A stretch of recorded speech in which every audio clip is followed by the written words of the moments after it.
15.5 বছর টানা 9 থেকে 24 সালের জুলাই মাস পর্যন্ত বাংলাদেশের মানুষ স্বস্তিতে কথা বলতে পারেনি। বাংলাদেশের মানুষের জীবনের কোনো নিরাপত্তা ছিল না। বাংলাদেশের মানুষ অবিচার নির্যাতনের শিকার হয়ে কোথাও সামান্যটুকু বিচার পায়নি। বাংলাদেশ দুর্নীতিতে ভেসে গিয়েছিল। দেশের টাকা লুণ্ঠন করে বিদেশে পাচার করা হয়েছিল। 1 নয় 2 নয় 28 লক্ষ কোটি টাকা বাংলাদেশ থেকে বিদেশে পাচার করা হয়েছে, যা বাংলাদেশের এভারেজ বার্ষিক বাজেটের 60টা বছর কভার করে সেই মুদ্রা বিদেশে পাচার করা হয়েছে। তারা আমাদেরকে উন্নয়নের কথা বলতো। তারা উন্নয়ন করেছিল তাদের নিজেদের, আর তারা রাস্তাঘাট এবং দালান তৈরি করেছিল রোডের বদলে বাঁশ দিয়ে। একবার একটা মেয়েকে এরকম একটা ডিবেটে বলতে শুনলাম যে আজ যদি কবি বেঁচে থাকতেন তিনি বলতেন, বাঁশবাগানের মাথার উপর চাঁদ উঠেছে ওই, চাঁদের জায়গায় চাঁদ তো আছে, বাঁশগুলো সব কই। সব বাঁশ উধাও হয়ে গিয়েছিল। সম্মানিত দেশবাসী, ফ্যাসিবাদীরা আমাদেরকে উন্নয়নের গল্প শোনাতো। বলতো বাংলাদেশ এখন সিঙ্গাপুর, বাংলাদেশ এখন কানাডা। হ্যাঁ, বাংলাদেশ কানাডা হয়েছে তাদের জন্য, কারণ তারা পালিয়ে গিয়ে কানাডায় বেগমপাড়া তৈরি করেছে।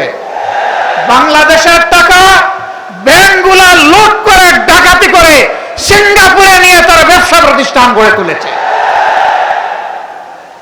সম্মানিত বন্ধুগণ,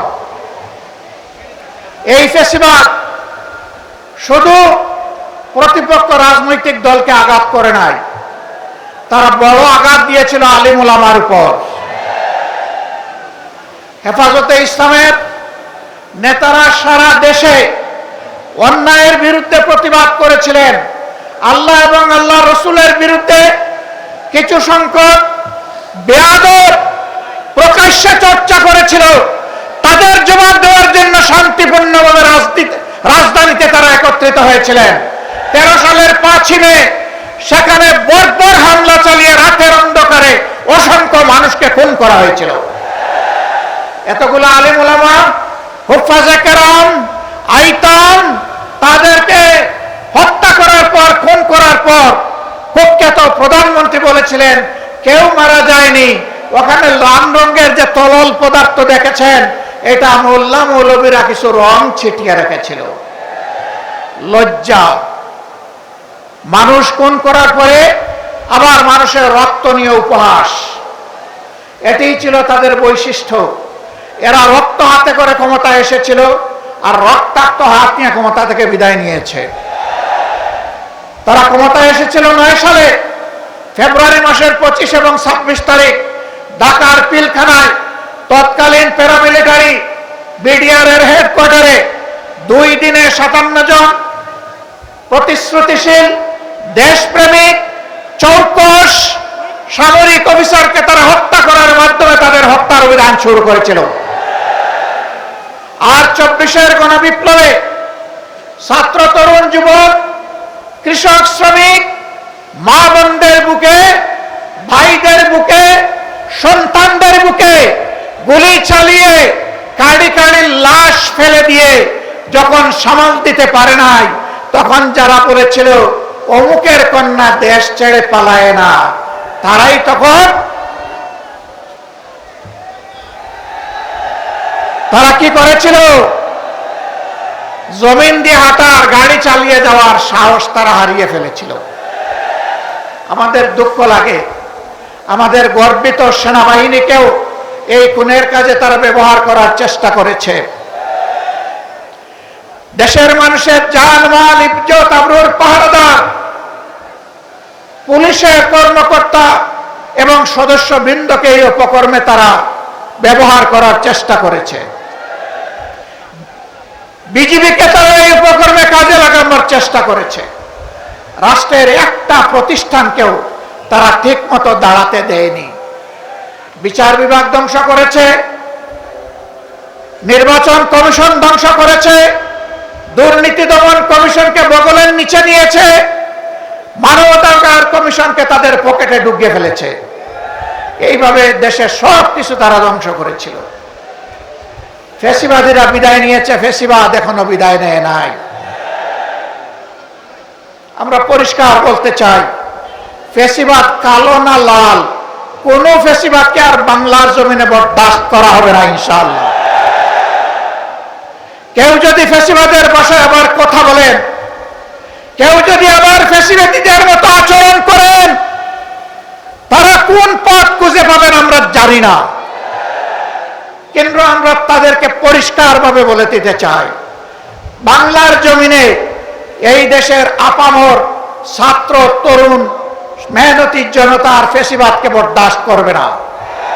আমরা অতীতে রুখে দিয়েছিলাম আল্লাহর উপর ভরসা করে, ভবিষ্যতেও কেউ মাথা তুললে তাও রুখে দেওয়া হবে ইনশাআল্লাহ, কাউকে ছাড় দেওয়া হবে না। সম্মানিত বন্ধুগণ, আজান হয়ে যাচ্ছে, আমরা কথা বলবো না। আমরা কোন বিশেষ দলের বিজয় চাচ্ছি না, আর দলেরও বিজয় চাচ্ছি না। আমরা বাংলাদেশের 18 কোটি মানুষের আকাঙ্ক্ষার বিজয় চাই, আর সেই আকাঙ্ক্ষার বিজয় হবে কোরআনী আইনের মাধ্যমে ইনশাআল্লাহ। এর বাইরে গিয়ে এটা প্রমাণিত হয়ে গেছে, কোনো কিছু দিয়ে এর বাংলাদেশকে এগিয়ে নেওয়া সম্ভব নয়, সুশাসন প্রতিষ্ঠা করা সম্ভব নয়। আমরা আপনাদেরকে আহ্বান জানাবো, বিজয়ের এই হুইসেলটা, বিজয়ের এই বাঁশিটা ইসলামের প্রবেশদ্বার, ইসলামাবাদ খ্যাত এই চট্টগ্রাম থেকে আপনারা বাজাবেন ইনশাআল্লাহ। আপনারা বাজাবেন সেই বাঁশি, এই বিজয়ের বাঁশি এখান থেকে শুরু হবে, আর চেরাপুঞ্জির পাহাড়ে গিয়ে ওর ধাক্কা লাগবে ইনশাআল্লাহ। সারা বাংলাদেশ ইনশাআল্লাহ কোরআনের আলোকে আবাদ হবে। আগামীর বাংলাদেশ কোরআনের বাংলাদেশ। আল্লাহর নবী মুহাম্মদুর রাসূলুল্লাহ সাল্লাল্লাহু আলাইহি ওয়াসাল্লাম আর তার হাতে গড়া সোনার মানুষ সাহাবায়ে কেরাম রিদওয়ানুল্লাহি তাআলা আলাইহিম আজমাইনের পথ ছেড়ে দুনিয়ায় কখনো শান্তি আসে নাই, দুনিয়ায় কখনো শান্তি আসবে না। আমরা কোরআনকে বুকে নিয়ে, রাসূল করিম সাল্লাল্লাহু আলাইহি ওয়াসাল্লামের সুন্নাহকে বুকে নিয়ে, সাহাবায়ে কেরাম রিদওয়ানুল্লাহি তাআলা আলাইহিম আজমাইনের রেখে যাওয়া আমানতকে বুকে নিয়ে আমরা বাঁচতে চাই, আমরা মরতে চাই, আমরা আল্লাহর দরবারে হাজিরা দিতে চাই। আমরা কোনো লাল চক্ষুকে পরোয়া করব না, কোনো দাদা বাবু মানি না, কোনো বড় ভাই মানি না। সকলের সাথে আমাদের সম্পর্ক হবে সমতা এবং পারস্পরিক সম্মানের ভিত্তিতে ইনশাআল্লাহ। আগামীর সেই বাংলাদেশ, মানবিক বাংলাদেশ, কোরআনের বাংলাদেশ গড়ায় চট্টগ্রামবাসীকে অগ্রণী ভূমিকা পালন করার উদাত্ত আহ্বান জানিয়ে আমার বক্তব্য এখানেই শেষ করছি। আল্লাহ হাফেজ। বাংলাদেশ জিন্দাবাদ। 8 দলীয় আন্দোলন জিন্দাবাদ। এই আন্দোলনের বিজয় হবে ইনশাআল্লাহ তাআলা আজিম। আসসালামু আলাইকুম ওয়া রাহমাতুল্লাহি ওয়া বারাকাতুহু।